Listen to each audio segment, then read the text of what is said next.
गतकाली एक Mercedes car दुर्घटना यूपीर जड़े मंत्री पुओ बहु आहत होइछंती। तेबे उत्तर प्रदेश लखनऊ दे जाइथिबा आग्रा एक्सप्रेसवे रे एपरी भयंकर दुर्घटना घटिछि, जहाँकि द्रुत गति रे आसुथिबा मर्सिडीज कारटी डिवाइडर रे पिटी होई ओलटी पड़िथिला। आउ कार भितरे थिबा उत्तर प्रदेश रो कैबिनेट मंत्री गोपाल नंदींको पुओ बहु गुरुतर भावे आहत होइछंती।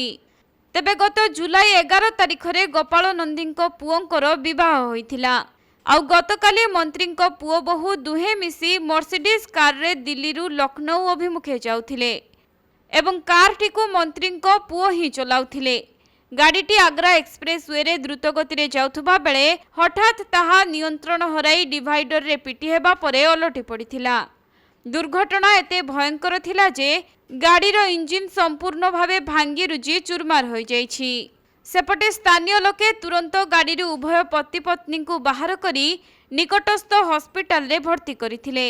एहा परे उभयंकु लखनऊ रेफर करि दिया जाइथिबा जଣା पड़िछि। सेपटे पुलिस एही दुर्घटना को नहीं एक मामला रुजु करिबा सह घटनार तदंत आरंभ करिसेंती।